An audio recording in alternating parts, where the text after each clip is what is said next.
Hello everyone, অন্য এটা ভিডিঅ'লে সকলোকে জনালো স্বাগতম ভিডিঅ'টো হেখলৈকে চাই থাকিব বলক আজি বনাও চিকেন এয়া দেখিছে চিকেনৰ লগত বইল বনাম ইনগ্ৰেডিয়েন্টছ কিনে আপোনালোকক দেখাইছো এয়া দেখিছে যি ভেজ আছে সব দি দিছো বিন গাজৰ পিয়াজ বিলাহী আলু অলপ দিছো তাৰ পিছতে বন্ধাকবি আছিল হেয়াও দিছো আৰু এইখিনি মছলা নৰসিংহ পাত জালুক আদা নহৰু জলকীয়া আৰু মেইন ইনগ্ৰেডিয়েন্ট চিকেনখিনি তাৰ পিছতে মই এয়া প্ৰথমতে ধুই লৈছো চিকেনখিনি ধুনিয়াকৈ উতলা গৰম পানী দি ধুইছো তেতিয়া আৰু বইল কৰি নললেও হৈ যায় যিখিনি লেতেৰা কিবা থাকিব ইয়াতে গুচি যাব আৰু এইখিনি ধুনিয়াকৈ এয়া এইখিনি ভেজ ধুনিয়াকৈ সজাই লৈছো ইয়াতে আৰু এটা বস্তু লৈছো মই বেম্বো শুট আসলতে বাহৰ গাছ দিলে খাবলৈ ভাল লাগে অলপ টেঙা টেঙা ভাব আহিব হেতু কাৰণে অলপমান দি দিছো আৰু এইখিনি গুটে ৰেডি কৰি লোৱাৰ পিছতে চিকেনখিনিও মই ধুনিয়াকৈ আগৰটো ভিডিঅ'টো দেখালোৱে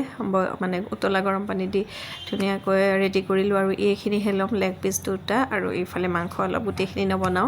আৰু এয়া দেখিছেনে ধুনিয়াকৈ সজাই লৈছো এনেকুৱাকৈ সজাই ললে বনাবলৈ মই সুবিধা পাওঁ হেহে আৰু আপোনালোকে আৰু যদি বেলেগ ভেজ থাকে হেয়াও দিব পাৰে যি মানে খাই ভাল পায় আৰু এইফালে কুকাৰ পাতি দিলো আৰু পানী দি দিলো ইয়াতে পানীখিনি যেতিয়া উতল আহিব তেতিয়া মই গুটেখিনি বস্তু এড কৰিম এতিয়া উতল হালে ৰৈ আছো এয়া উতলিলে এতিয়া ধুনিয়াকৈ দিম চিকেনখিনি আসলতে বইল বস্তুবোৰ যে জিয়ে নবনাও মানে ভালকে বনালে খুব বেছি ভাল লাগে আৰু আমাৰ বইল হলেও হালধি দিয়ে কিন্তু দে এয়া হালধি দিয়া হৈছে নিমখ হালধি দি ধুনিয়াকৈ উতলিবলৈ দিম এয়া নিমখ অলপ দি লৈছো তাৰ পিছতে ভেজখিনি অলপ কৈ দি গৈছো আৰু এয়া বন্ধাকবি দিলো তাৰ পিছতে দিলো বিনখিনি আৰু তাৰ পিছত দিলো পিয়াজ আৰু এয়া আলু গাজৰ বিলাহী তেনেকৈ গুটেখিনি দি আকৌ এবাৰ লৰাই দিম আৰু ধুনিয়াকৈ উতলিবলৈ দিম এয়া লৰাই দিছো আৰু ধুনিয়াকৈ উতলিছে তাৰ পিছতে দিলো আদা অলপমান দিলো আৰু এইফালে নহৰু এইখিনি মই খুন্দি লৈছো আৰু অলপ খহটাকে আৰু নৰসিংহ পাত দি দিছো আৰু এতিয়া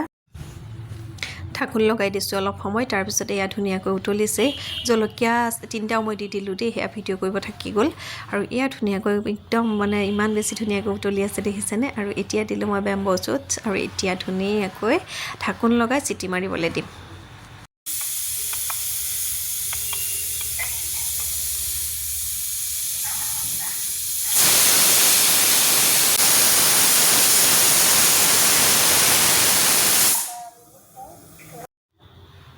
এনেদৰে প্ৰায় 5টামান চিটি আহিব দিলো তাৰ পিছত এয়া ঠাণ্ডা হোৱাৰ পিছত ঢাকোনখন খুলি চাইছো ইমান যে ধুনীয়া গোন্ধ আহিছে ইয়াতে যদি ভূত জলকীয়া থাকে অলপ দি দিলে আৰু বেছি খাবলৈ সোৱাদ হয় কিন্তু মোৰ ওচৰত নাছিলে হেতু কাৰণে মই নিদিলো আৰু শেষত জলকীয়া হয় জালুকৰ গুৰি অলপমান ছটিয়াই দিছিলো হেয়া ভিডিঅ'টো কৰিলো আৰু এয়া দেখিছে যে ইমান মানে ধুনীয়াকৈ সিজিছে আৰু খাবলৈ যে কি টেষ্টি আছিলে